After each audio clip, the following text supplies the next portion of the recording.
What's next? Let's talk about, before we get onto vocals, let's talk about some of the non-traditional rock instruments. So there's a lot of xylophone. There's a lot of xylophone in these songs. Why is that? In fact, actually, yeah, there is xylophone in both songs. Let's listen to some of that.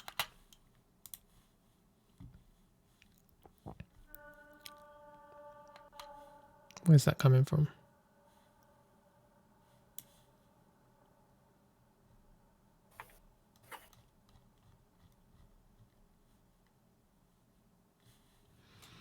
Xylophone, xylophone, where are you?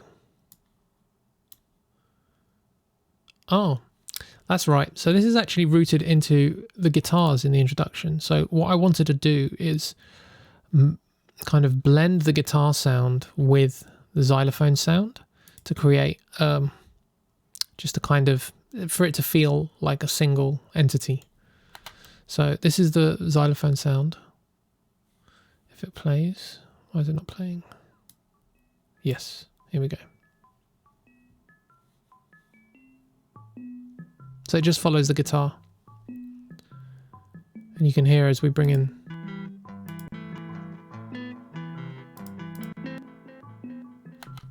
So it's actually it's on the right channel with the right guitar following along.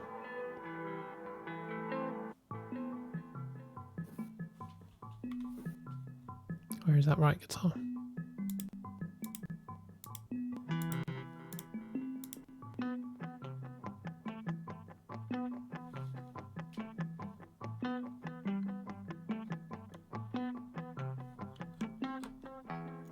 So that happens in both the verses. All three verses, and then there's some more that happens in the outro, which we can hear now.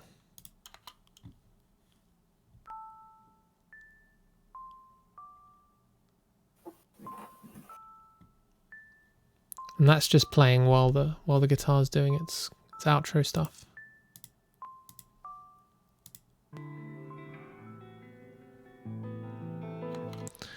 Very sweet little part. What else have we got going on? So one of my favorite parts is the use of the Rhodes piano, and you will hear that in the post-chorus, I believe it is. It's in the middle section, sorry, of Subsolar.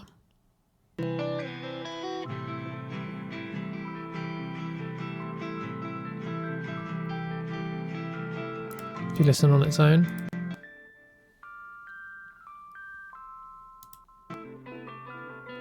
Quite an unusual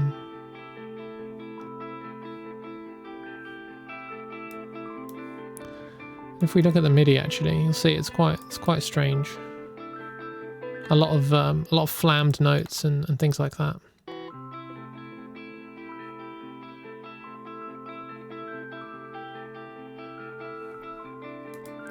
But just suits the mood of that section. In terms of production on that, actually quite a lot going on. Compression, EQ, and then some stereo widening, and then a bit of distortion, and then actually this is not doing anything. I don't know why that's on. But yeah, the stereo widening actually really helps in giving it some space in the mix that doesn't kind of get in the way of the guitars. So if we take it off,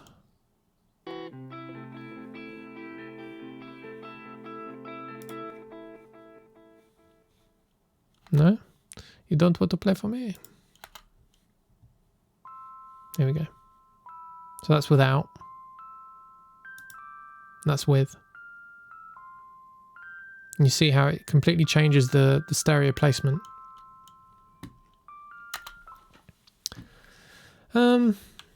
that's it on Sub Solar. But Subluna kind of gets a bit more interesting, especially with the percussion stuff.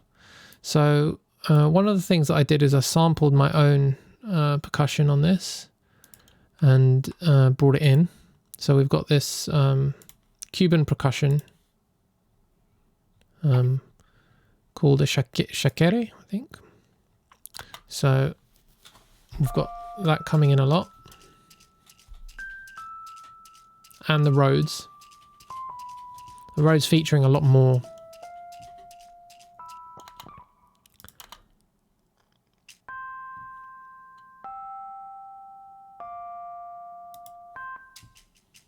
And then this steady kind of pulse with everything in. You can hear that on its own.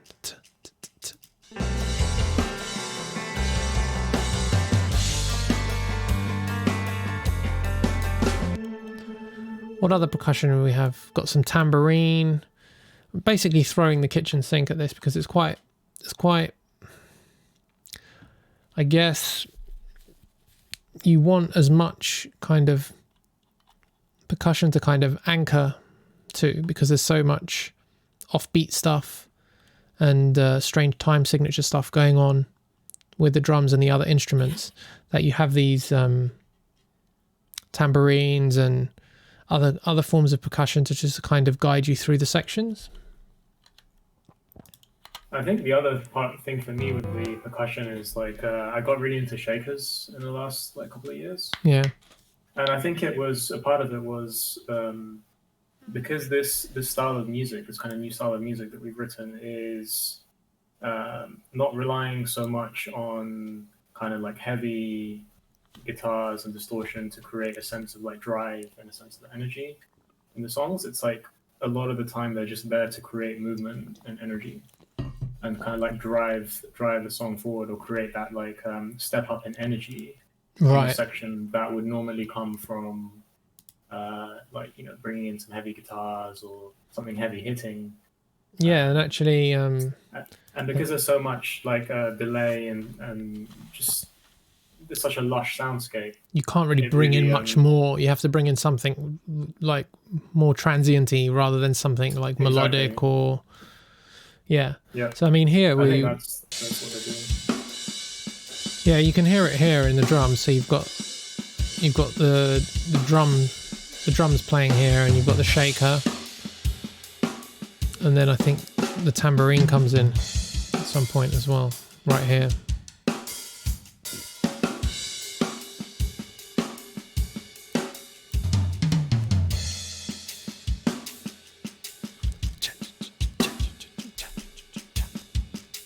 Yeah, I really like that tambourine that you did. And then the outro, you've got all the percussion. You've got two tambourines and you've got the shaker as well going on at the same time.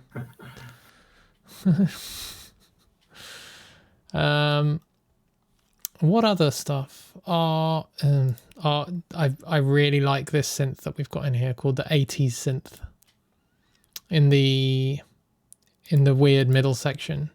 It's one of my favorite synths. And actually it's two synths playing at the same time. It's got one more low end, one more high end, and they're each panned. One's panned left and one's panned right.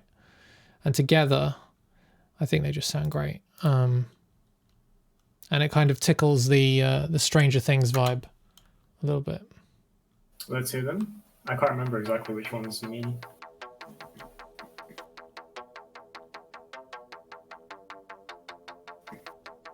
Oh yeah, sweet. This is definitely something you put in at the production stage. I don't even know. They could probably be louder for me. Yeah, true. Let's hear it in the mix.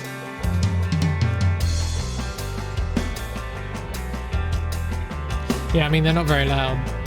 Yeah. They're adding something though, man. Yeah, they do. I guess that's the point, right? Man, those are fucking cool. Yeah. I don't think I even knew that those were in there. I should have put them in louder. Yeah, and I guess there's a few synths here and there. So we've got these ones just at the beginning. Got the backwards piano sounds that kind of support that come in during the bridge sections of Subsolar. Yep. Sorry, Subluna. That's still this cavity Yeah, section. that backwards thing is Yeah. Yeah, a big part of the chorus. It is actually. So that's the chorus for you. That was always the bridge for me, but yeah. I put that as the bridge, but yeah, you're right, it's the chorus. I mean, I guess it's the closest thing to a chorus, right? Yeah. Yeah, it's a really nice sound. I think Yeah, that just I really like just for me that like kind of makes that section actually. That sound. 100%. If you listen to it all together, that backward sound coming in.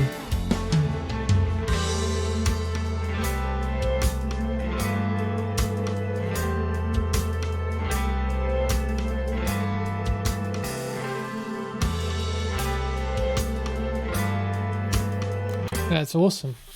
Sounds so that's good. like all of the feel and all of the vibe of that section. Yeah, and I think I think I actually put it louder. I put it as loud as I could get away with. could get away with. Yeah.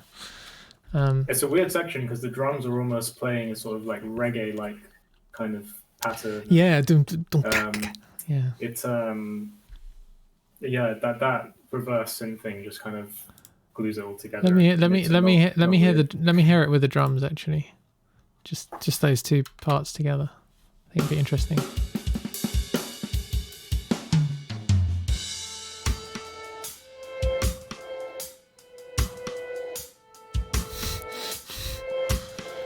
He's crazy. The man's crazy.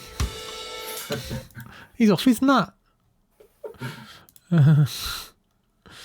What else have we got? We've got yeah, I mean you do this, you've started doing this a bit, you using like sounds and feedbacky things a bit more.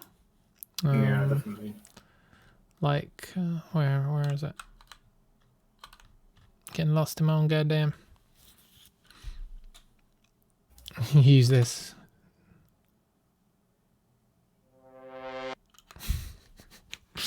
I think we should talk about trumpets because I was on a mission to add trumpets, wasn't I? Yeah, do it. You never had trumpets in the original song. No. And then so this was my addition to add trumpets to the outro of the song because I wanted what was I saying? I think I wanted like a kind of a sense of jubilation in the outro. I think, and I was like, man, trumpets are going to bring that jubilation. That's what we need. So we ended up adding.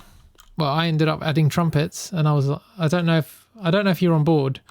If I'm on board, yeah, I really like them. Yeah, I was like, I think you're right because I originally when I wrote that section, it was very melancholy. Like it was quite a sad section, and I think that thematically, at this point in the kind of storyline of the album, you wanted a bit more hope. Yeah. Across. You wanted it to be a bit more positive. Yeah. And, I think the trumpets really did that while still kind of keeping the overall feeling. Yeah. Section. Although to be honest, it was really interesting because it came out different. So it's one of those situations where you do something that kind of changes a section, but then I end up really like falling in love with it. So. Yeah, it's one of those things actually that where I don't know whether they're actually loud enough in the mix anymore. I feel like they could have been louder, but I mean, these things can always be louder, right? Yeah, I mean, it's finding the balance. Yeah, let's listen to the section.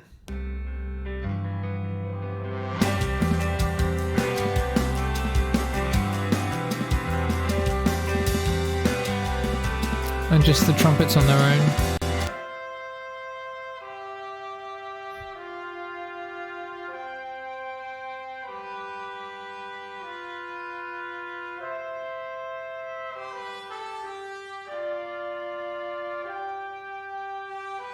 and then together.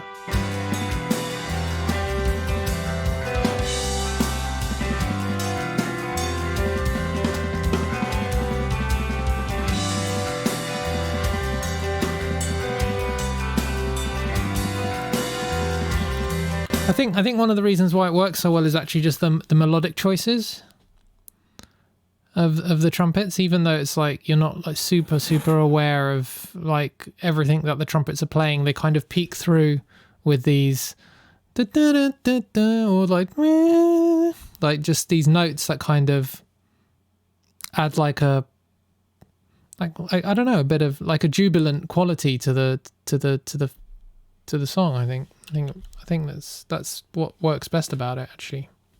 Yeah, definitely. The choice of notes is amazing, man. It's funny when you listen to them on their own. It sounds like I don't know. It doesn't sound like it should belong to this section of our music. But somehow, in the context of everything else going on, it's just they're so right. Yeah. The other thing to say about this section, interestingly, going back to that theme of like rearranging melodies and parts, is that it's basically the same notes as what we just listened to, what we called the chorus, the Steel This Cavity section. Oh, this section is. Yeah, it's basically the same notes, just played again, sort of as arpeggios instead of chords. But the notes are pretty much all the same. I didn't even notice. I probably noticed when I was learning them, but I forgot. Yeah. All right, maybe we should. I think we should move on to do vocals. Final vocals. Yeah, man, do it.